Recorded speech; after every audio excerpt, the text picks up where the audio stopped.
Para mí la inteligencia artificial nos ha ganado la partida. Alberto Molino, astrofísico, ha desarrollado su carrera en equipos de alto rendimiento en la Universidad Johns Hopkins. Pues media horita de padre e hijo, ¿no? Todas las mañanas. Hay muchas mañanas donde ponemos a ChatGPT sobre la mesa.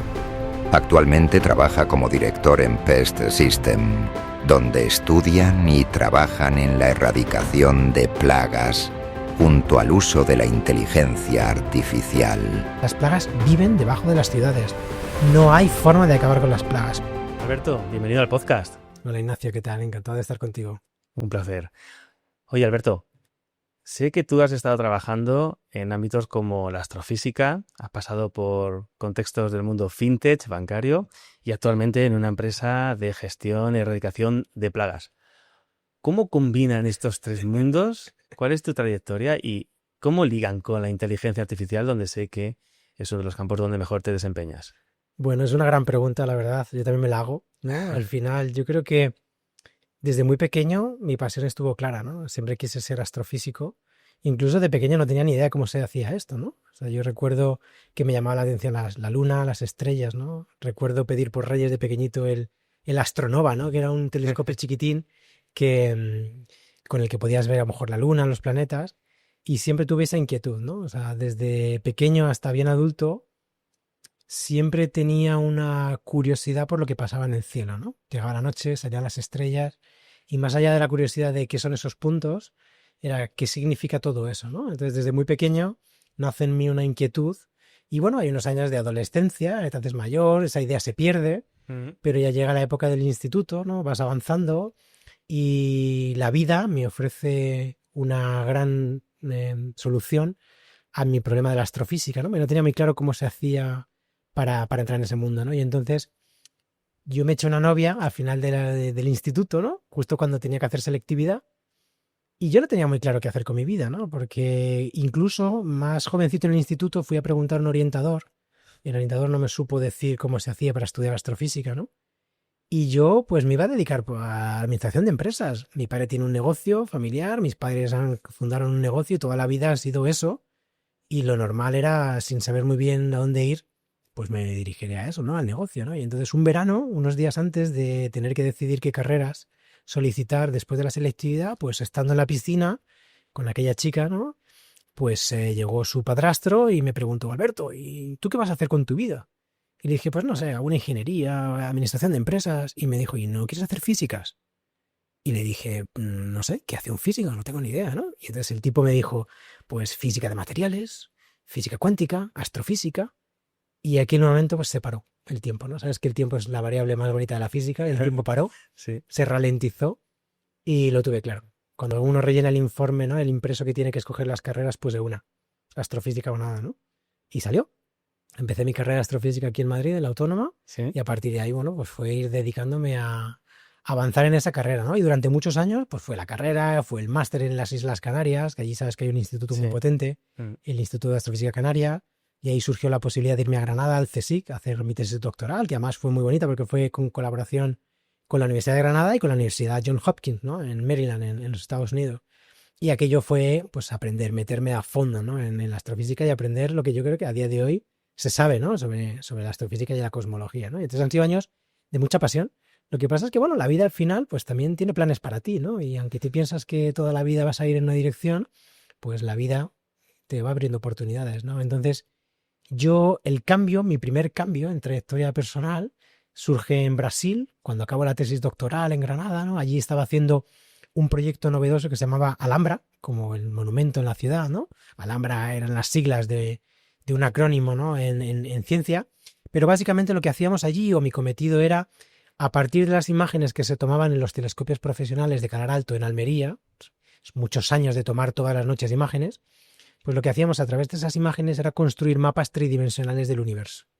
¿Por qué? Porque cuando tú consigues tener una imagen tridimensional de verdad, la profundidad se puede traducir en tiempo. Entonces, cuando tú eres capaz de ordenar las distancias, las galaxias en distancias, las ordenas en antigüedad. Entonces, simplemente viendo cómo van cambiando de lejos a cerca, vas viendo cómo ha pasado el tiempo en las galaxias, ¿no? Y entonces, eso es una forma de entender cómo evoluciona el cosmos. Pero la cosmología, ¿no? Que es mi línea de trabajo, o fue mi línea de trabajo, no estaba tan interesado en las galaxias en sí, que eso es cometido de la astrofísica, sino la cosmología que se encarga de explicar el origen y la evolución del universo. Entonces, uno es capaz de inferir propiedades del universo a partir de los constituyentes, cuántas galaxias, qué tamaño, qué formas, ¿no? Entonces, uno infiere de forma indirecta qué propiedades tenía que tener el universo para que eso surgiera. Por ejemplo, ¿cuándo nacen las estrellas? Pues se tienen que dar unas propiedades físicas para que surjan las estrellas. Entonces, buscar cuándo empiezan las primeras estrellas te marca un momento en el tiempo del universo, ¿no? Etcétera, etcétera, ¿no? Entonces, fueron años muy interesantes. Tuve unos veranos maravillosos en Estados Unidos, ¿no? Me iba allí en verano a trabajar en un proyecto muy famoso con el telescopio espacial Hubble, ¿no? Que nos ha mandado esas imágenes tan revolucionarias. Pues yo me iba allí los veranos, ¿no? Los summer camps allí con ellos y me metía en todos los charcos. Yo tengo una anécdota muy divertida y es que, claro, la Universidad Johns Hopkins, junto al Instituto Space Telescope, que es el que gestiona el telescopio, está lleno de gente súper importante en ese ámbito, ¿no? Y claro, yo era el más pequeño, el más joven y el más inexperto, ¿no? Y entonces yo recuerdo una conversación en una sala muy larga, ¿no? Tipo una junta de directivos, ¿no? Y entonces Sí. presidía la mesa en una parte Adam Riess, que fue premio Nobel de Astrofísica, ¿no? Por el descubrimiento de la aceleración de la expansión del universo, ¿no? La energía oscura, estas cosas. Sí. Y justo en la otra punta de la mesa estaba yo, ¿no? Y entonces estaban haciendo un estudio más novedoso para volver a medir con más precisión a qué velocidad se acelera la expansión. Y entonces el tipo dijo, ¿y quién se va a encargar de medir la distancia a la que están explotando las estrellas que usamos como candelas para medir, ¿no? Y allí todo el mundo callado. Y era mi tema de tesis doctoral. Yo era, digamos, un experto en esa temática. Y yo levanté la mano y le dije, yo lo hago. ¿Te está gustando la entrevista? Pues puedes ayudarnos mucho si te suscribes. A ti no te cuesta nada, pero a nosotros nos ayudas a seguir haciendo crecer el canal, traer nuevos invitados y que el equipo siga motivado. Así que ya sabes, suscríbete y seguimos con el podcast. Y el tipo levanta la ceja y me dice, ¿tú quién eres? Y digo, pues yo soy Alberto, soy el estudiante de fulano, de tal, de Chicho Benítez, que era una persona muy renombrada en este tema. Bueno, dicen, la suerte te encuentra cuando estás preparado. Exactamente, ¿no? Bueno, exactamente, ¿no? La suerte es la combinación, ¿no? De la oportunidad y la formación. Y el tipo me dijo, pero ¿está al tanto, Chicho, de esta decisión? Dijo, sí, está al tanto. Lógicamente no. Y eso marcó para mí una revolución, porque claro, me implicó trabajar con equipos de alto rendimiento espectacular, ¿no? Con aprender a trabajar en desfase horario. Yo estaba en España el resto del tiempo, ¿no? Trabajando en mi tesis, pero digamos que... ¿Qué significa equipos de alto rendimiento en ese contexto? Pues significan los mejores investigadores del mundo. La gente más brillante, ¿sabes? La gente que ha tenido las mejores ideas, los premios Nobel. El fulano que se dio cuenta de que el universo se estaba acelerando, el fulano que descubre la energía oscura. Y estás hablando de gente brillante. Entonces, claro, para mí era muy bonito trabajar con ellos, pero al mismo tiempo era un desafío. Yo me sentía muy pequeño, ¿no? Siendo pequeño, ¿no? Pero claro, al verles trabajar, la ética de trabajo, la forma en la que cooperaban, la forma en la que pensaban, la forma en la que cuestionaban, la deportividad para contraer profesionales, y un poquito de Baltimore está aquí, en mi día a día, ¿no? Y lo aplico en el control de plagas, ¿no? Entonces, yo me voy a Brasil a continuar lo que hice en Granada, pero a lo bestia, a hacer una cosa a nivel hemisferio norte o sur y enseñar a Brasil, que era el colaborador principal de España en esta operación, en este proyecto, a enseñarles a hacer lo que yo hacía, pero a lo bestia, ¿no? Y entonces me pasé allí 6 años, el contrato de la universidad se acaba y yo, pues, sintiendo un poquito cansado ya, ¿no? De la vida académica, porque la parte del investigador, la pura de la investigación se acaba, antes o después, y a medida que tú te haces más senior, como ocurre en la empresa privada, la empresa necesita de ti más mentoría y más asumir la dirección de proyectos, ¿no? Entonces se acaba esa parte de investigación pura y entras más en una parte más administrativa que me gustaba menos, ¿no? Con lo cual decido salir, buscar nuevos horizontes y entro en una fintech, en el sector bancario en Brasil, que es un sector de alto riesgo, porque imagínate el nivel que tiene de fraude, ¿no? Y entonces entro a formar parte del equipo de los Data Scientists, que es un equipo de estadistas y de matemáticos, cuyo objetivo es desarrollar modelos de inteligencia artificial, los que son los Machine Learning y los Deep Learning, no la IA generativa, sino el decalado, ¿no? Sí. Los modelos buque, y a usar dato bancario y a empezar a hacer exploración y a encontrar ese pequeño conjunto de ciudadanos que quieren pagar y que pueden pagar, ¿no? Ya sabes que en banco están los 3 grandes grupos de el que no quiere pagar y no va a pagar, el que quiere pagar y no puede, y el que quiere pagar y paga, ¿no? Y entonces la clave está que los bancos cubren ese primer segmento, el tercer segmento de el que puede pagar y paga, ¿no? Y la clave está en encontrar ese pequeño segmento del que quiere y a veces no puede, pero si le ayudas, lo Mm, consigue, ¿no? Entonces, mm, era muy bonita la idea porque para mí representaba dejar mi pasión de la astrofísica, pero abordar un nuevo problema, ¿no? Que era el ser capaz de usar los datos para encontrar a esa gente que se merece recibir una financiación para un proyecto mm, personal, para lo que mm, sea, ¿no? Y claro, es mucha gente, mucho dato, hay mucho ruido y la clave está en ser capaz de encontrar la señal en el ruido, ¿no? Entonces mm. ahí paso un montón de años, me cualifico, voy asumiendo cada vez más responsabilidad. Incluso después de la COVID, por razones personales, vuelvo a España, pero sigo trabajando con ellos, ¿no? Sí, sí. Con el cambio horario y demás, ¿no? Hasta que, bueno, surge la oportunidad, o más bien la necesidad, de entrar a echar una mano en la empresa familiar donde estoy ahora, ¿no? Que es esta empresa de control de plagas, una empresa que se funda hace 40 años por mis padres, y hacía falta echar una mano, ¿no? La empresa había crecido mucho y necesitaba tanto un cambio generacional como una capacidad de mejor el control de operaciones, es decir, una digitalización, Ujú. básicamente, y meter una cabeza más analítica, ¿no? Capaz de ver tendencias y reconducir, ¿no? Las operaciones, ¿no? Y entonces en eso entramos, en eso estuvimos, y ahora, pues después de haber puesto la empresa, pues siendo pionera, ¿no? En España, es una de las empresas más digitalizadas del sector de control de plagas, pues entra la parte más divertida, que es empezar ya a usar los datos que llevamos años recogiendo y cuidando, ¿no? Esto es como los buenos vinos, ¿no? Llevamos Mm. años, ¿no? Fermentando la uva. Y entonces ahora es el momento en el que podemos empezar a desarrollar proyectos porque la base de datos que tenemos es de calidad y cantidad, ¿no? Entonces se abre toda una nueva ventana en la que yo estoy muy ilusionado porque de alguna manera es volver un poquito a aquello que tanto me gustaba, que era la exploración, la investigación, ¿no? Encontrar tendencias y patrones, ¿no? No serán galaxias, serán tendencias de cucarachas o mosquitos, pero tiene una parte también de desafío, ¿no? Al final los físicos somos gente que nos encanta resolver problemas, ¿no? Abordamos el problem solving, ¿no? Es Sí, decir, bueno, sí. eh, pues es que hay una explicación muy sencilla. Yo he ido pasando de mundo en mundo, ¿no? De horizonte en horizonte, me gusta llamarlo, ¿no? Pero cuando tú te dedicas al mundo de la inteligencia artificial y los datos, te das cuenta que al final todos son números. Todo se traduce a números. Una galaxia son números, un mapa tridimensional de galaxias son números, son unos y ceros en una base de datos. El coeficiente de riesgo de un cliente en una base de datos bancarios son unos y ceros para un algoritmo.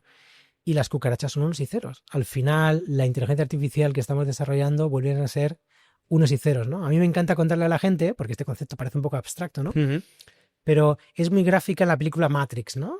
Cuando Neo, ¿no? Que Neo, el protagonista, Sí. empieza a ver la realidad subyacente y todo se vuelven números, ¿no? Entonces, para los algoritmos, todos son números. Entonces, una cucaracha, una manzana, la cara de tu mujer, se descompone en números, ¿no? Y para las máquinas, todo nuestro mundo son números. Con lo cual, siempre ese prisma Mm. para mí tuvo mucha presencia, ¿no? Miro donde mire, veo números que tienen relaciones, que tienen patrones, que se pueden explicar, ¿no? Sí, sí. Y a mí me parece fascinante porque, por ejemplo, creo que una de las cosas que no se está prestando suficiente atención en el mundo de la inteligencia artificial y que como físico yo no puedo evitar no pensar en ella, es que los números nos hablan de otra forma de explicar el mundo. ¿Vale? Cuando tú trabajas en física y tienes, por tanto, una formación muy grande en matemáticas, hay un concepto que explicamos o que utilizamos, me da igual si estás explicando cómo funcionan las ondas Mm. o cómo funciona el movimiento de un cuerpo, Mm. es lo que se denominan las bases matemáticas, es decir, son conjuntos de elementos que yo combino para obtener un resultado. Una onda es un conjunto de varios elementos que cuando se suman componen una onda, ¿no? Es como si dijeras, un billete de 50 euros se puede descomponer en monedas de 2 euros, moneda de 1 euro, moneda de Vale, 50, ¿vale? vale. Eso es una base. Entonces, yo puedo obtener 50 euros como combinaciones Sí. de distintos grupos de monedas. Pues en la física es igual. Es decir, una galaxia es una parte de brazos espirales, con una parte de un bulbo que es más una esfera, una parte de estrellas, una parte de polvo, ¿no? Todo se descompone en una base que, digamos, se utiliza para explicar el mundo. Entonces, ¿qué es lo que ocurre? Que cuando entrenamos algoritmos de inteligencia artificial, por ejemplo, procesamiento de imágenes, y los algoritmos aprenden a descomponer las imágenes del mundo en trozos, en bases, lo que te están diciendo es que cuando yo ahora le digo que mires una galaxia, está cogiendo elementos de esa base para decir esto es una galaxia. Y entender esa base, que es lo que tú entiendes, algoritmo, Mm. Mm. como que son los constituyentes de una galaxia, es súper importante. Porque yo, con mi cerebro humano, veo patrones. Y digo, vale, una galaxia para mí es como te acabo de decir, pues unos brazos, una zona central que es como una especie de esfera Sí. más iluminada, luego veo grupitos que son las zonas donde se forman estrellas, zonas oscuras que son nubes, pero que veo una máquina. Porque al final la máquina me dice, esto es una galaxia espiral con un 79%. Ya, pero ¿qué has visto? ¿Cómo llegas a esa deducción, ¿no? Entonces, para mí hay algo que me encantaría en algún momento aplicar y es meterme en tratar de interpretar cómo descomponen las máquinas nuestro mundo, Ujú. porque es otra forma de ver los problemas, ¿sabes? Y probablemente estamos demasiado enfocados a que la máquina busque correlaciones en múltiples dimensiones para resolver un problema de medicina, pero no estamos prestando demasiada atención a cómo está estructurado, cómo está descomponiendo la máquina el problema para luego relacionarlo, ¿entiendes? Sí, sí. Entonces eso es un punto que me parece súper interesante, ¿no? Y que abre, ya no solamente a nivel científico, es a nivel también empresarial, es decir, porque es otra forma, otros ojos de ver el mundo. Entonces, cuando tú combinas nuevos ojos con una lógica de negocio, con una estrategia, con una intuición, con un proyecto, pues uno nunca sabe por dónde vamos a salir, ¿no? Entonces es muy apasionante porque tú piensas que el mundo tiene desafíos, realmente desafíos como humanidad, ¿no? Es decir, vienen problemas de cambio climático, vienen problemas de contaminación, vienen problemas de guerras, vienen conflictos, vienen volatilidades de los mercados. Es decir, hay cuestiones que nos afectan que son demasiado complejas para las personas, ¿no? O sea, yo estoy cansado de escuchar en las redes sociales, ¿no? Expertos que dicen, las máquinas nunca serán más inteligentes que las personas. ¿Qué piensas al respecto? Ya lo son, pero es que ya lo son, o sea, es obvio. Es decir, una cosa es que a día de hoy queramos comparar un algoritmo que lleva 3, 4 años de entrenamiento versus una sociedad o una persona que lleva 25, 30 años como profesional. Dale 30 años a una máquina. Vamos a poner las condiciones iguales, ¿no?Igualdad de condiciones. No te puedes comparar con un chat GPT que lleva 2 años de entrenamiento cuando tú llevas 40 años como experto en lo que sea, ¿no? En Ujú. recuperación capilar. Ujú. Dale 40 años a la máquina. Ya verás cómo te supera, ¿no? Entonces, yo creo que en muchos aspectos son superiores. No significa que esto sea algo peyorativo, ¿no? Porque parece como que tenemos esa resistencia a claudicar de que las máquinas nos han ganado. Es que en ciertas cosas nos han ganado. Pero igual que nos han ganado las máquinas que construyen y ensamblan coches. Lo hacen más rápido que nosotros, o sea, y no nos duele. Pues es una realidad. Imagino que en su momento habría cierta resistencia a decir, vamos a perder el trabajo, pero al final hemos aceptado que las cadenas de montaje lo hacen más rápido y mejor, ¿no? Y nos beneficiamos porque es más barato. Entonces, para mí la inteligencia artificial nos ha ganado la partida. Es decir, ya no es que nos haya ganado literalmente la partida cuando jugamos al ajedrez, literal, Ujú. es que cuando una inteligencia artificial se mete en una base que tiene 55 dimensiones y encuentra una correlación, ya te ha ganado. O sea, nuestro cerebro no está hecho para la estadística, ¿no? O sea, nos lo contaba muy bien en Homo Sapiens, ¿no? El libro nos decía que nuestro cerebro humano está hecho para navegar la naturaleza, buscar amenazas, identificar alimentos. No está hecho para pensar en estadística. O sea, incluso los profesionales, ¿no? Ahí hay un libro maravilloso que a lo mejor lo conocen, ¿no? El de Piensa rápido y despacio, ¿no? Ujú. Que nos viene a explicar, es decir, oye, ¿por qué no somos buenos en estadística? Porque es que el cerebro no está pensado para eso. O sea, aunque tengamos grandes virtudes y tengamos una parte que las máquinas pues, seguramente nunca puedan reproducir, que es esa componente humana que tenemos nosotros, ellos tienen unas habilidades de ver en más dimensiones que nosotros. O sea, nosotros no podemos ver más allá de 3 dimensiones. O sea, incluso cuando intentamos ver, ponemos colores y ponemos tamaños, ¿no? Y forzamos el decir, bueno, pero una cosa es que yo sea capaz de codificar 4 o 5 variables en un gráfico, que es a lo más que llega a la humanidad, Ujú. y otra cosa es que lo estés viendo de verdad, Claro. ¿vale? Y luego ya si metemos la variable cómo cambian las cosas en el tiempo, ya game over, o sea, ya somos incapaces, ¿no? O sea, vemos la típica línea de variación temporal y ya está, ¿no? Entonces yo creo que a mí, creo que nos han ganado, o sea, no es que nos hayan ganado, es decir, nos van a ayudar a afrontar algunos desafíos que tiene la humanidad. Es decir, si realmente queremos conseguir resolver problemas existenciales que tenemos que asumir que las máquinas van a hacer mejor las cosas que nosotros en algunas cuestiones y no hay problema. Yo hace poco escuchaba en la Universidad Carlos III en un simposio sobre inteligencia artificial pues a grandes expertos, catedráticos, que hablan con cierta resistencia a aceptar que las máquinas tomen decisiones. Y yo les decía, si se demuestra que una máquina a la hora de decidir un diagnóstico se equivoca menos porcentualmente de lo que se equivoca un profesional, ¿no deberíamos automáticamente decidir dejar que sea la máquina que se equivoque? Aunque sea un 3% menos de error, Ujú. son muchas personas menos que van a morir. ¿Y? Y hay un silencio en la sala. No, porque eso se tiene que supervisar, porque siempre hay un porcentaje de probabilidad de que salga mal. Digo, pero también pasa con el ser humano.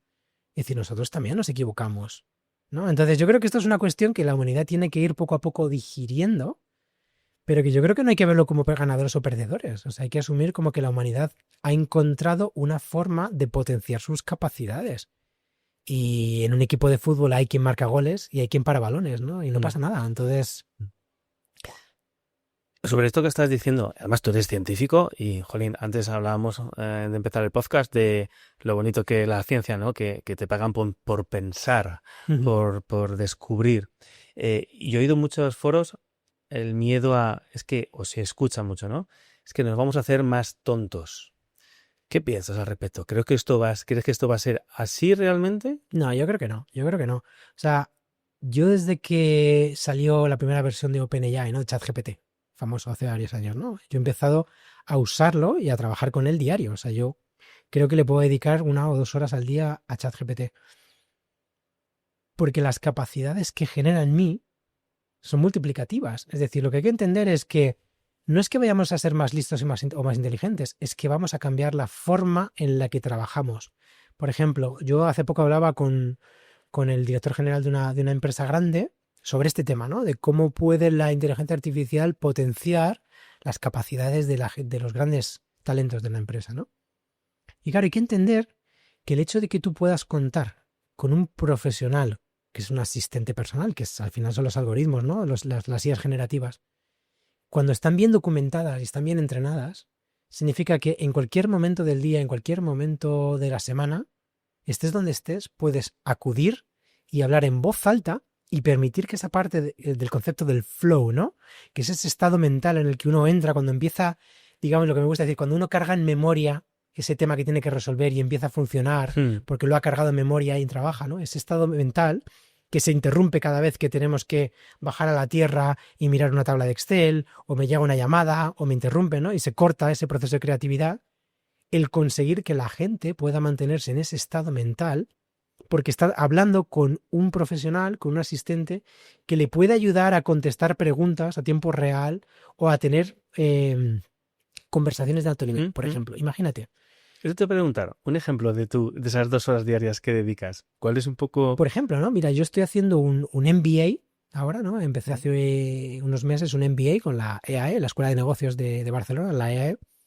Y lógicamente, bueno, pues tengo todos los meses que hacer mis entregas, mis trabajos y estudiar, ¿no? Entonces, para mí es espectacular la capacidad de aprendizaje que me está aportando poder conversar con una IA.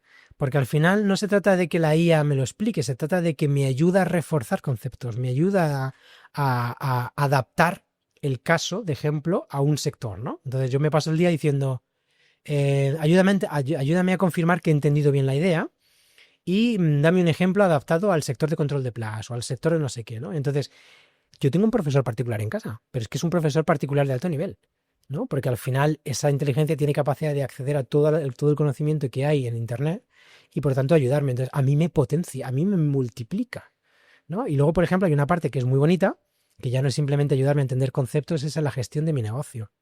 O sea, yo llevo unos años gestionando la dirección de este negocio de control de plagas. Yo soy una persona muy analítica, me gusta ir al dato, ¿no? A la evidencia, ¿no? En tener una mente fundamentada, ¿no? No solamente una opinión basada en creencias.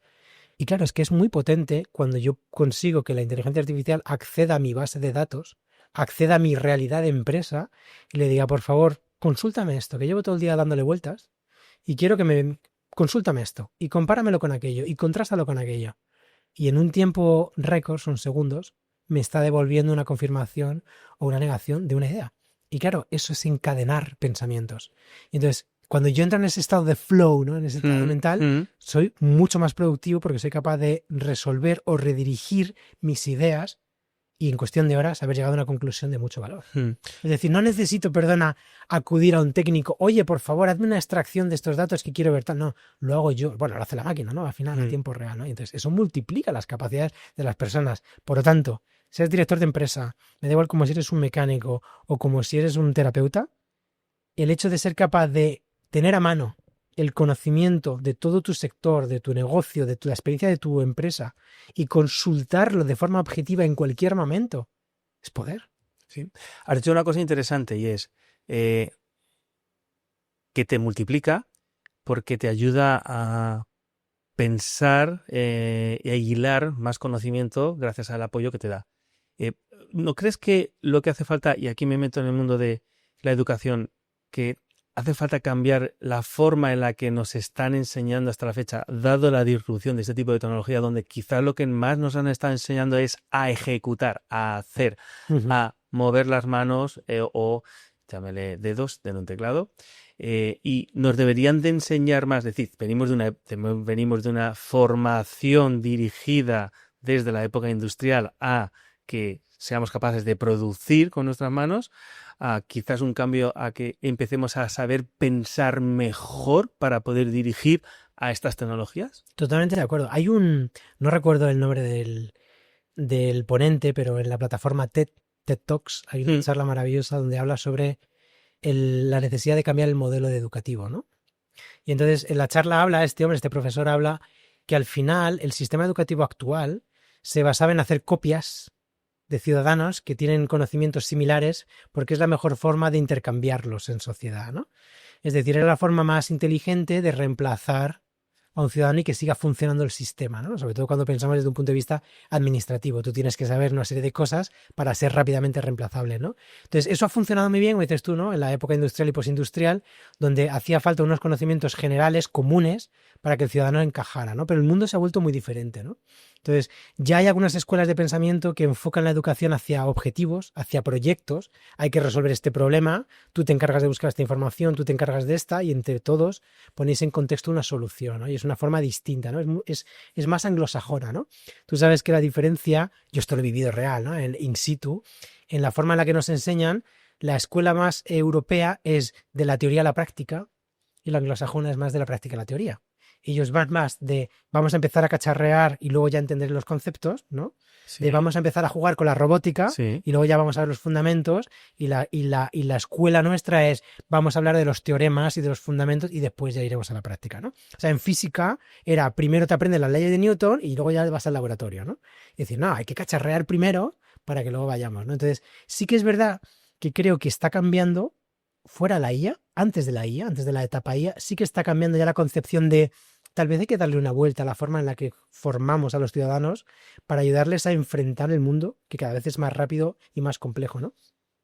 Pero con la llegada de la IA, lo primero que hay que enseñar es a integrar de forma natural esta nueva tecnología. Yo tengo 2 hijos, el mayor tiene 6 años, se llama Tiago, y yo hay muchas mañanas, o sea, tengo la suerte, lo voy a comentar, ¿no? De desayuno a solas con él. Mi mujer entra temprano a trabajar, yo les llevo al cole, ella los recoge, ¿no? Y entonces, mientras el pequeñajo duerme, desayuno con Tiago, hijo, tenemos media horita de padre e hijo, ¿no? Todas las mañanas, ¿no? Y entonces tenemos ese momento para hablar y contarnos cosas. Y entonces hay muchas mañanas donde ponemos a ChatGPT sobre la mesa, porque quiero que él se familiarice a hablar con una máquina. Y entonces, pues nos cuenta, ¿no? Y a lo mejor Tiago dice, oye, o le pregunto, Tiago, ¿quién crees que ganaría?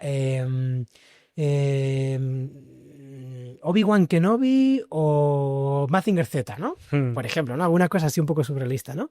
Y él me dice, no, yo creo que Obi-Wan porque es un Jedi, porque las habilidades que tiene. Y le digo, no, yo creo que Mazinger Z, tú es que no lo has vivido, pero Mazinger Z era un robot, no sé qué. Y entonces le digo, vamos a preguntar a ChatGPT que nos saque de dudas, ¿no? Y entonces metimos a ChatGPT y entonces él empieza a hablar con ella. No, pues yo no estoy de acuerdo. Entonces, eso es muy bonito, porque lo primero es introducir una tecnología de forma natural, ¿vale? Que no lo vean las nuevas generaciones como esto me va a quitar el trabajo, no va a decir, no, esto ha estado en mi vida, ha estado siempre en mi vida, en mi casa, ¿no? Yo veía a mis padres hablar con la IA, ¿no? Dentro de unos años la IA estará físicamente en casa, tendremos los robots y los niños se acostumbrarán a ver el asistente que esté por aquí, ¿no? Dando vueltas, ¿no? Ese tipo de cosas, ¿no? Entonces, primera cuestión es que esto no sea una amenaza, que esto sea natural, porque viene para quedarse.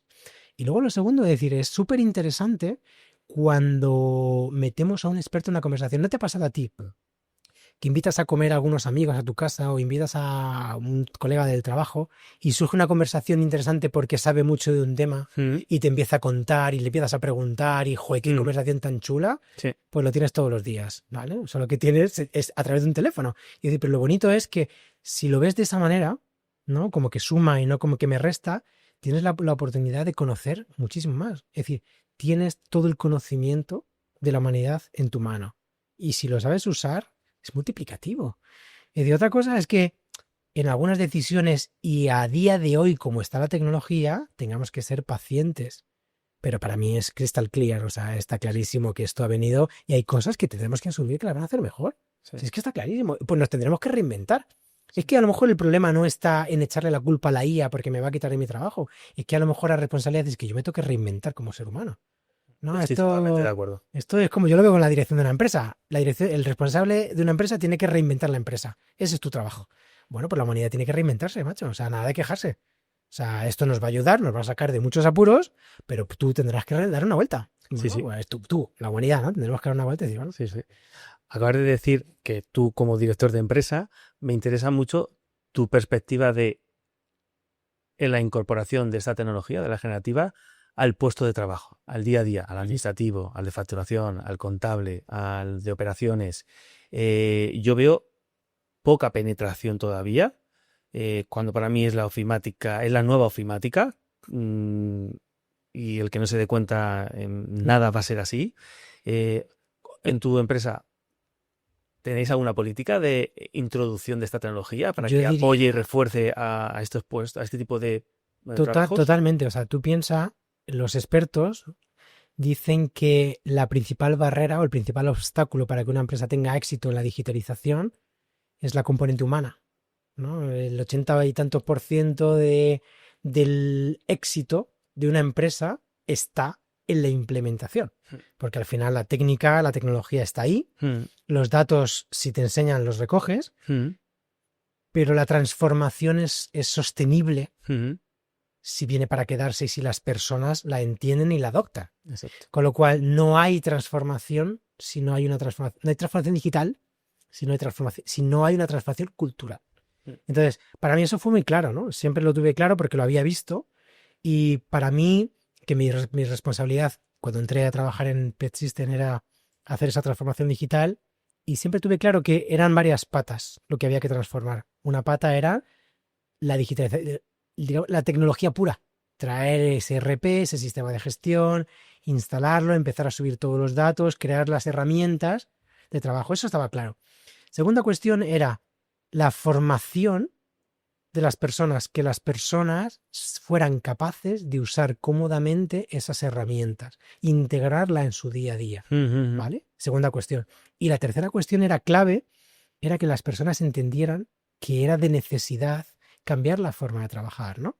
Porque solamente habría un futuro mejor para la compañía si la gente entendía la necesidad y el valor de trabajar de otra manera. ¿No? Hay un libro muy bonito, ¿no? de Simon Sinek, ¿no? Start with the why, ¿no? El de empieza con el por qué, ¿no? ¿Sabes? Lo de los 3 círculos, ¿no? Y entonces, para mí siempre fue cristalino que hay que empezar con el porqué de la transformación, y así lo hicimos, ¿no? Es decir, chicos, si queremos dar una vuelta a la empresa, si queremos que la empresa funcione mejor, que todos tengamos un futuro más interesante, más productivo, que nos sintamos más orgullosos de la empresa, hay que cambiar. Hay que cambiar las formas. Y hay una parte que va a ser difícil, va a ser nueva, nos va a costar, algunos más que otros, pero tenemos que entender que hay una buena razón, es para mejor. Entonces, ese trabajo pedagógico, de sentarte con cada uno, de explicarles una y otra vez, de enseñarles, motivarles, fue duro, pero funciona muy bien, ¿no? Hasta el punto de que ya no fue simplemente convencerles de que había que recoger el dato con cariño, había que cuidarlo en el sentido de introducirlo bien, había que consultarlo, había que usar estas herramientas, sino que también funcionó el hacerles protagonistas del uso del dato. ¿No? No simplemente que lo recojan y yo no veo qué pasa con él. Es decir, no, tú tienes que ver qué está pasando con él, ¿no? La segunda fase.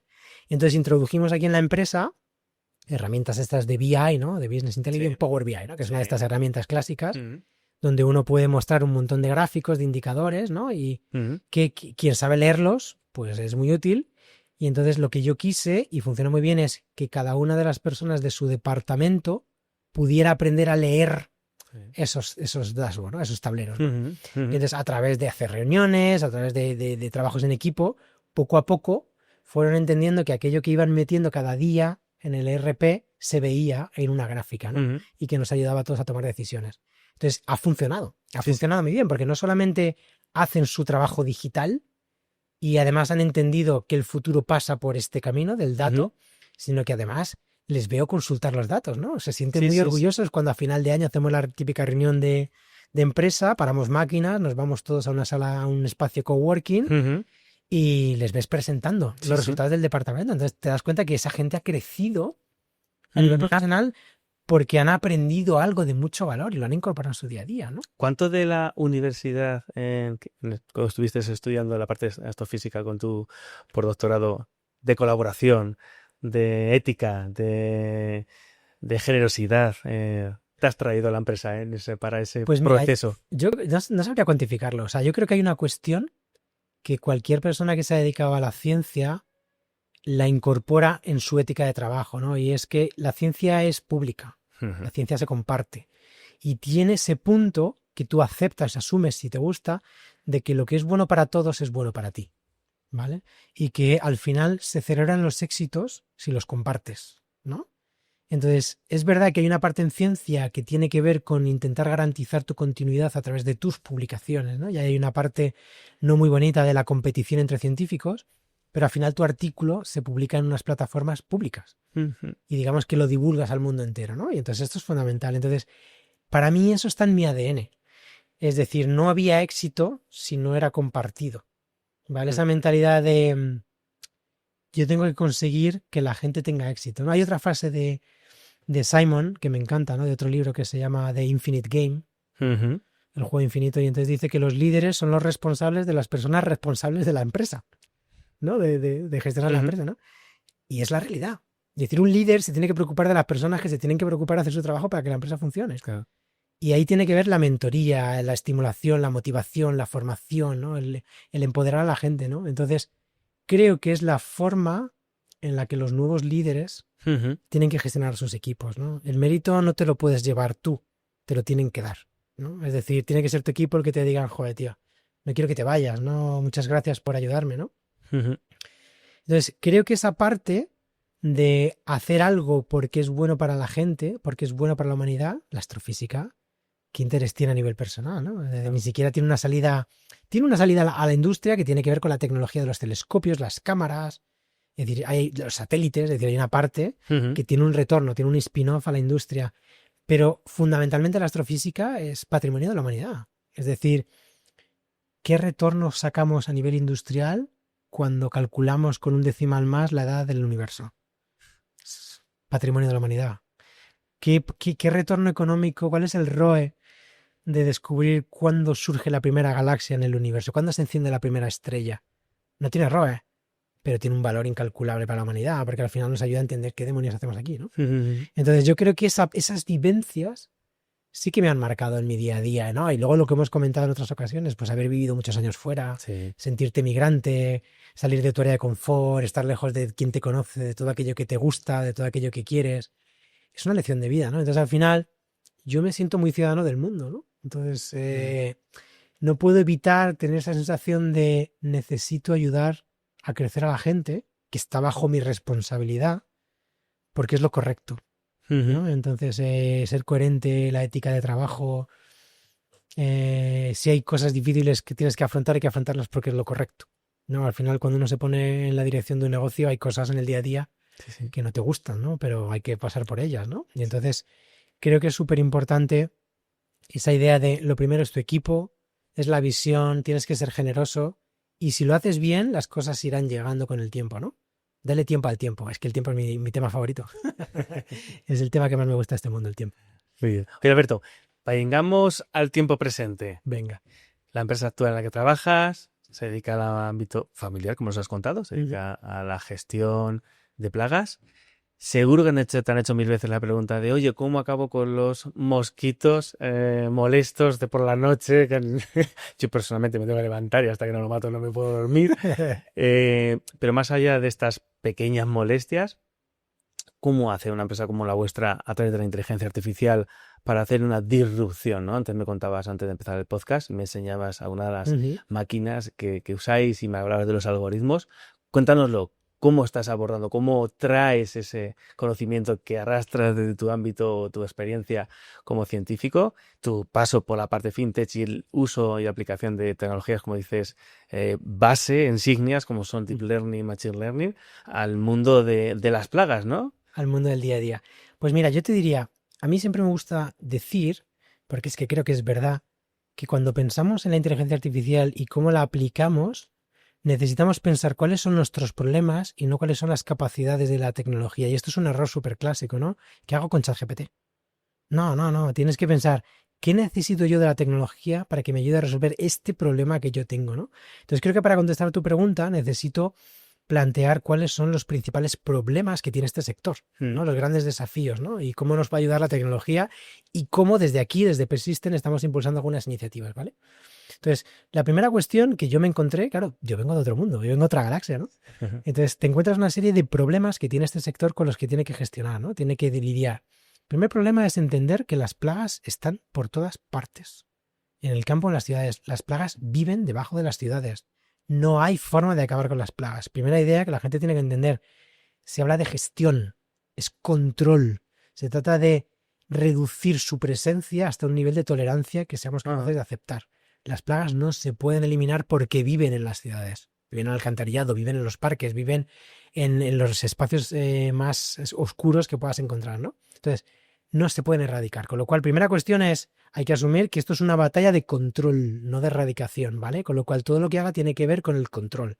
Y aquí verás que luego hila con la cuestión de control desde la monitorización, ¿no? Es decir, control es que yo tengo que conseguir que la presencia que tengan las plagas en las ciudades esté por debajo de un umbral de tolerancia que aceptemos las personas, ¿vale?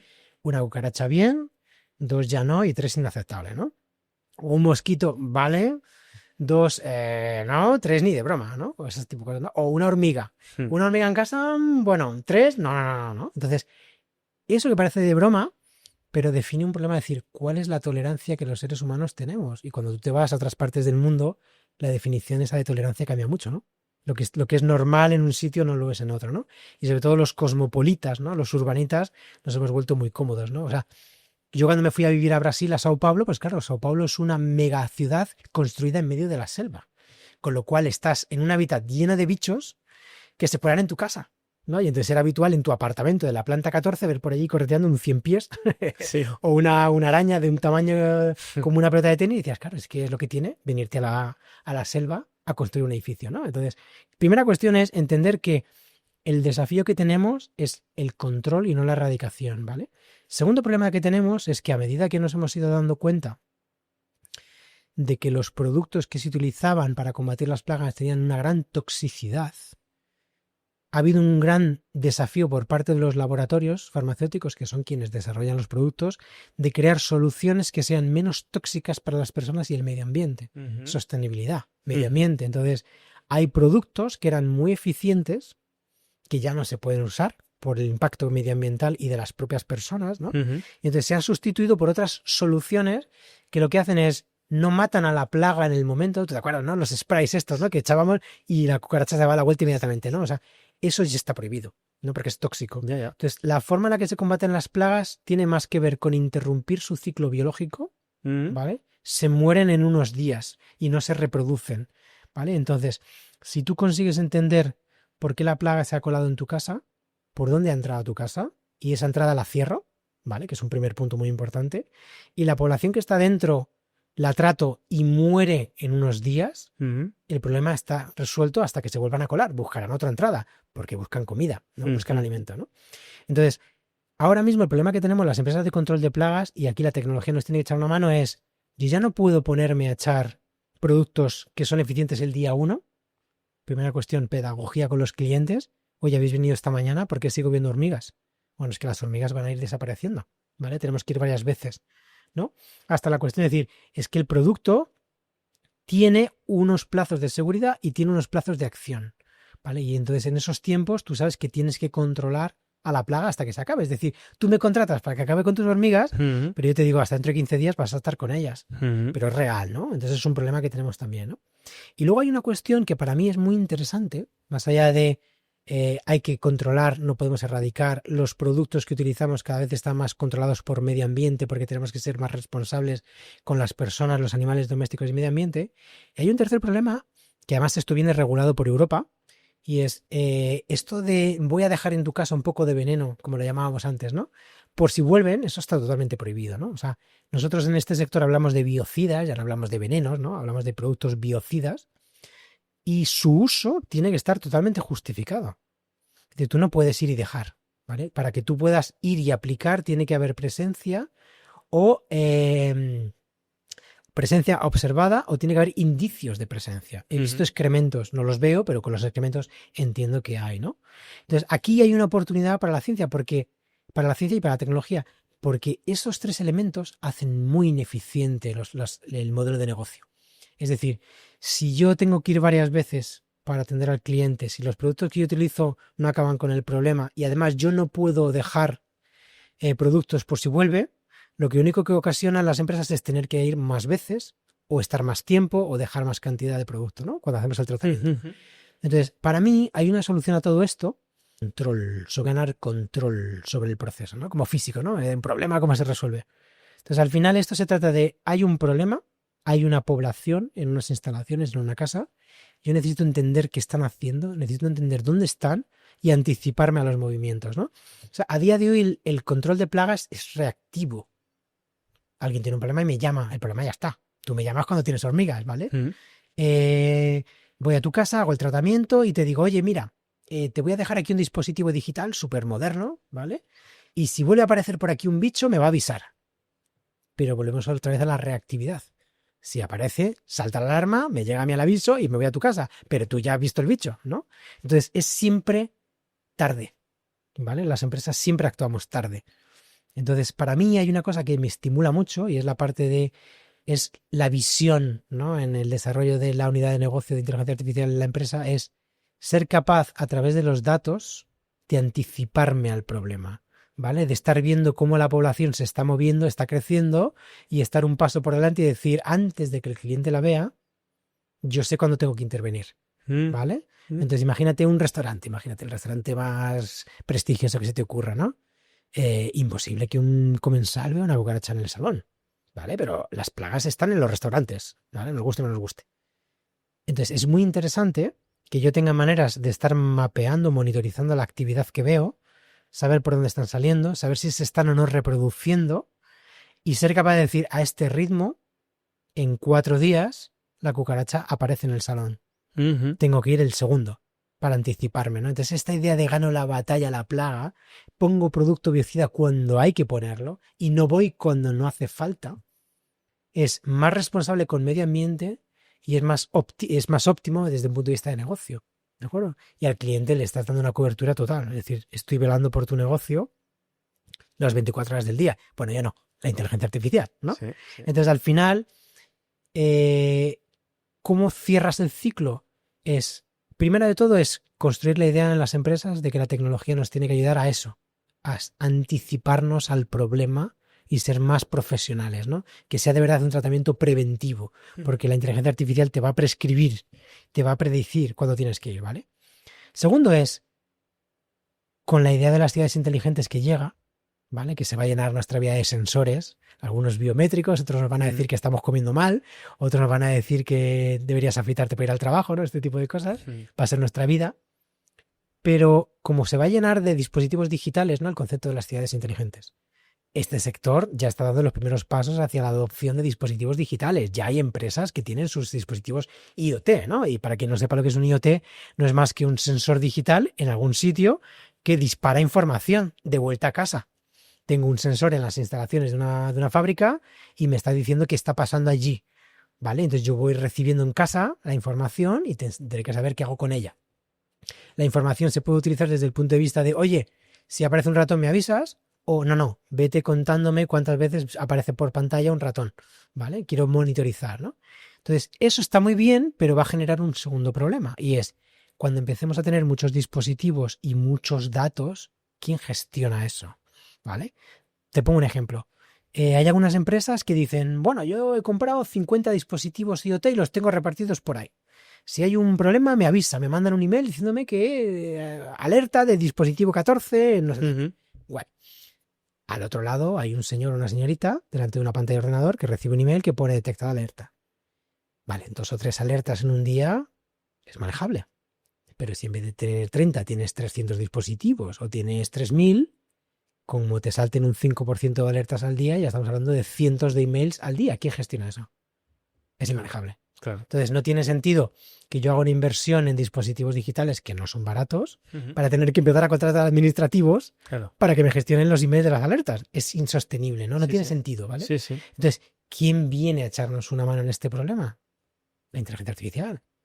Es decir, una inteligencia que es capaz de ir mapeando todos esos datos que se están acumulando, es capaz de anticiparse al problema y es capaz de disparar una advertencia cuando toca, o incluso, cuando hablamos ya de la inteligencia artificial, la agéntica, ¿no? La que va a empezar a hacer cosas, ¿no? Pues cuando tengamos el nivel de sofisticación suficiente, pues será la que tenga que poner en marcha tratamientos. Y seguramente habrá dispositivos dentro de unos años que tengan dentro del dispositivo parte de estos productos biocidas que estarán cerrados del exterior, aislados del exterior cuando no toque, y cuando toque se abrirán y darán acceso a que la plaga entre y los consuma, ¿no? Es decir, porque tú no puedes poner un producto biocida en una instalación si no hay necesidad, porque está expuesto. Claro. Pero si tú diseñas un prototipo en el que está cerrado por todas partes, la plaga, nadie puede entrar al dispositivo, pero cuando salta la alerta, la inteligencia artificial evalúa, considera que efectivamente hay una doble confirmación de la plaga, el dispositivo se abre y se abre la trampa. Expones el biocida, ¿no? Interesante. Entonces es muy interesante. Esta es la primera gran solución del sector, ¿vale? Pero hay una segunda que es todavía mejor, ¿vale? Y es que a medida que construyamos el conocimiento, las infraestructuras, la tecnología de hacer esto, para hacer esto, el siguiente paso es más molón todavía. Y es juntar los datos de todos los dispositivos de un país, ¿vale? Y entonces yo siempre bromeo con la idea de que algún día haremos el equivalente a la AEMET del control de plagas, que será la Agencia Estatal de Monitorización de Plagas Urbanas, ¿no? El AEMPU, que será coger datos a tiempo real de miles de dispositivos que estarán mapeando a tiempo real las plagas de distintos tipos en toda España. Con lo cual, tú al final tendrás datos de actividad aquí, aquí, aquí, en esta zona, de tipo de plaga, nivel de infestación, miles de dispositivos que se estarán juntando los datos en un lugar centralizado y estará evaluando que está apareciendo un brote de una plaga, imagínate, mosquitos, ¿no? O una plaga invasora, las avispas asiáticas, ¿no? Por un ejemplo, ¿no? Y tú estarás viendo cómo se están detectando, que están entrando por el litoral y están avanzando hacia el interior de la península, porque están saltando alertas de visión, ¿no? De identificación. Entonces, te va a permitir entender tendencias, movimientos de plagas, entender que hay un municipio en una comunidad autónoma que tiene un brote de ratones o un brote de legionela o un brote. Entonces, desde un punto de vista de la sanidad ambiental, de la salud pública, pues esto tiene un valor importante. Porque al final es crear una institución, una agencia que junte, que procese, que interprete y que utilice la información digital para ponerla al servicio de los ciudadanos, de prevenir enfermedades, de mejorar la calidad de vida. Entonces, esto yo lo veo pasando en 10 años. O sea, yo veo en 5 años el que seamos capaces de integrar la inteligencia artificial para que nuestras operaciones, y en el momento que eso sea una realidad, será el siguiente horizonte será visible, ¿vale? Ya que sabemos hacer esto, solo hay que escalarlo y organizarlo y, por supuesto, legislarlo. Pero eso será. Entonces yo creo que el sector de control de plagas en unos años será mucho más visible porque va a empezar a aportar un valor real a la sociedad. Es decir, ya no es que yo a nivel particular llamo a la empresa de control de plagas, ¿no? A los matacucarachas. No, empezaremos a tener un papel de barrera contra las enfermedades que transmiten las plagas. Entonces, es un papel muy bonito. Entonces, a mí esa parte me ilusiona. Me parece que hay una parte de investigación, de desarrollo, de proyecto, de futuro, que es meaningful, ¿no? Que dice, oye, esto te va a tener un impacto en sociedad, ¿no? Entonces, eso es lo que nosotros estamos construyendo. Hemos empezado con un proyecto piloto aquí, ¿no? Lo estamos desarrollando. Tenemos una colaboración con Telefónica Tech y con Indesia, no sé si la conoces, Indesia. Ellos nos están ayudando, igual que ayudan a otras muchas pymes, a lanzar esas ideas, ¿no? A ponernos las escaleras, ¿no? Para subir, ¿no? Y conseguir aportar nuestro granito de arena, ¿no? al tejido productivo de este país. Y entonces nosotros estamos comenzando con ese primer proyecto piloto, esa prueba de concepto, ¿no? Basada en IA, en imagen, para poner las bases para esas siguientes fases, ¿no? Entonces lo que queremos es crear un caso de uso donde mostremos que la inteligencia artificial es capaz de gestionar grandes cantidades de datos y ser capaz de proporcionar esa información predictiva y prescriptiva que nos ponga a las empresas por delante de la plaga, ¿no? y que a partir de ahí, bueno, la idea crecerá y florecerá y habrá mucha gente que la retome y la adapte a sus ideas, ¿no? O sea, es la parte científica, ¿no? Yo dejo una idea. Bueno, volvemos al principio. Lo decía Newton, ¿no? No sé si lo sabes, déjame que suelte aquí mi frase de físico, pero cuando Newton publica su tratado, ¿no? Publica su tratado sobre la gravedad, sabes que Newton fue el gran descubridor de la gravedad, él formula la ley de la gravedad desde el punto de vista de qué elementos participan, qué interacción y qué intensidad tiene la fuerza, ¿no? O sea, ¿no? Los dos cuerpos, ¿no? Es proporcional a las masas, inmediatamente proporcional a la distancia. Pero en la discusión final, él dice, dejo para las próximas generaciones que entiendan qué es la gravedad. O sea, él la prescribe, yo sé que esto se describe así, pero no tengo ni puñetera idea qué es. Y tuvo que venir Albert Einstein a hablarnos de la relatividad general, el espacio-tiempo y todas estas cosas, para decir, es que la gravedad era otra cosa, chicos. Tiene esta forma de medirse, que ya lo hizo Newton, pero en realidad el fenómeno es otro, ¿no? Entonces, volviendo a las plagas, pues al final yo lo que pretendo es impulsar una idea que sea disruptiva, porque creo que va a ser disruptiva porque es un cambio de mentalidad, es probar que tenemos un valor como industria y que cada uno la haga suya, ¿no? Por ejemplo, nosotros no tratamos en esta empresa la legionela, que son bacterias en el agua, ¿no? Y tiene un impacto importantísimo. Piscinas, gimnasios, saunas, colegios.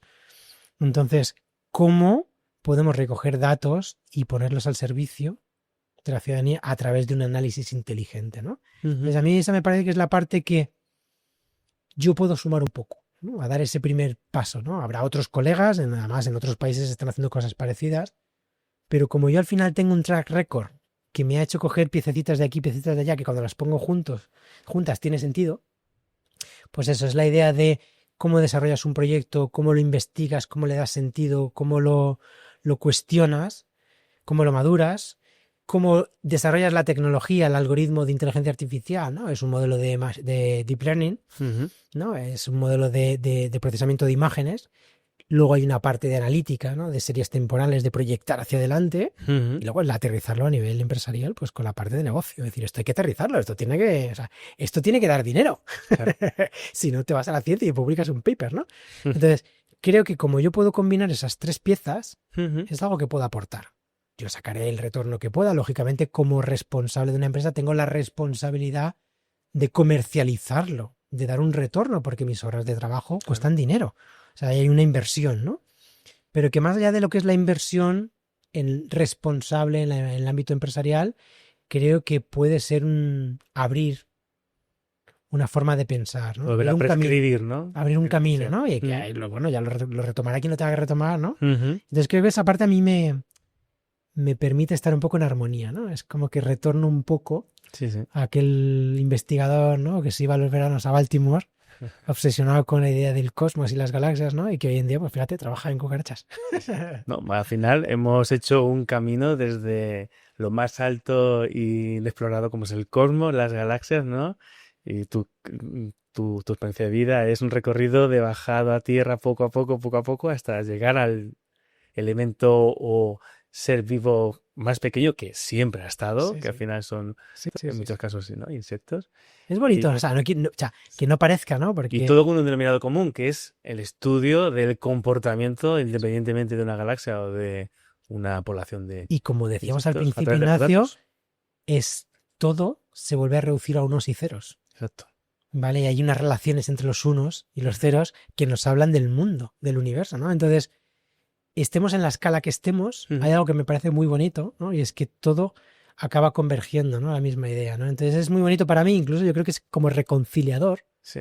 Decir, encuentro una similitud entre lo más cósmico y lo más mundano, ¿no? Que puede ser, ¿no? Porque al final es más de lo mismo, ¿no? La vida es un misterio, ¿no?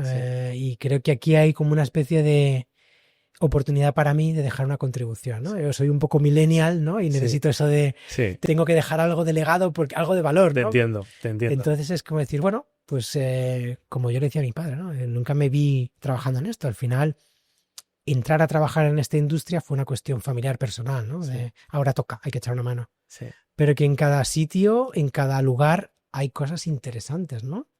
Y eso yo creo que también es una lección que yo he aprendido en la vida, porque Claro, para mí la astrofísica era lo más bonito, ¿no? Era como, no puede haber nada después de la astrofísica, ¿no? Cuando uno se pasa las horas mirando una imagen que ha tomado el telescopio espacial de una galaxia que está a miles de millones de años luz, que no ha visto nadie nada más que tú. Porque tú estás haciendo tu investigación, la foto te la han tomado a ti y dices, esta galaxia no la verá nadie. Soy el único ser humano que va a ver esta galaxia, ¿no? Entonces, dices, después de eso, ¿qué hay, no? Entonces, hay mucho, ¿no? Entonces, durante cierto tiempo, incluso yo creo, siéndote sincero, ¿no? Que cuando yo entro en el sector bancario a trabajar en la IA, yo creo que exageraba un poco mis emociones, ¿no? Cuando me preguntaba la gente, ¿y qué tal en el banco, en el sector bancario? Pero eso está bien, eso, pues si eso, los bancos son negativos, ¿no? Es decir, eso es como, trabajar en un banco es algo negativo, ¿no? Y dices, no, es muy interesante, ¿no? Porque fíjate, porque el problema, no sé qué. Entonces, yo creo que pese a que es algo súper interesante, ¿eh? O sea, realmente cuando te metes a analizar el problema, o sea, no entro a juzgar a la institución que tiene un papel, en mi opinión, fundamental. O sea, yo no soy contra bancos, creo que los bancos tienen que hacer su papel y hacen un papel fundamental en el desarrollo de la sociedad.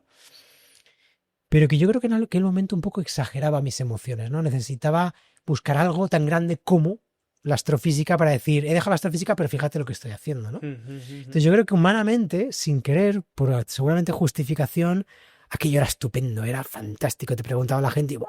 Es la hostia, ¿no?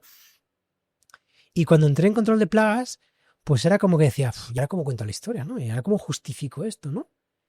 Y entonces me ha llevado algo de terminar de entender que allí donde mires hay grandeza, hay misterio, hay un problema por resolver, ¿no? Y entonces eso creo que me hace ser más humano, más humilde y al mismo tiempo me ayuda a disfrutar más.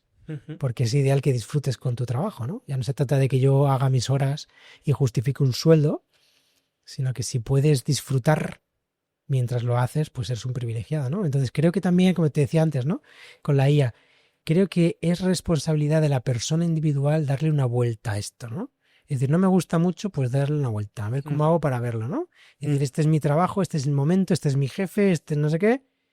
No me gusta, bueno, pues a lo mejor depende de ti que le des una vuelta, ¿no? O sea, no te quejes tanto y tú sé ingenioso, ¿no? Entonces creo que eso me ha funcionado bien y creo que después de unos años de transición en los que he hecho cosas que me han interesado mucho, me han traído hasta aquí, ¿no? Y que te digo, he aprendido mucho, pero yo creo que me han hecho otra vez volver a la casilla de salida diciendo, tío, sé curioso, explora, hay mucho que explorar, ¿no? Es decir, bueno, no serán galaxias, pero ahora hay otro problema que tiene otra vez también impacto social, tío, y puedes hacer un papel, ¿no? Sí.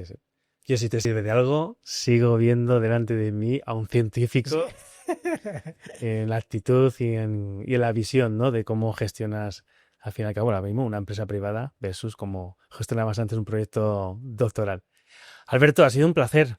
El placer ha sido Se me ha pasado el tiempo volando, súper interesante y nada, espero que otra vez podamos volver a charlar. Ha sido un placer, Ignacio. Cuando quieras que tratemos otro tema, yo estoy encantado, las puertas están abiertas y cuando tenga el proyecto terminado, pues ya charlaremos, ya te lo contaré. Por supuesto, pues en eso quedamos. Bueno, muchas gracias. Gracias, Ignacio. Hasta luego.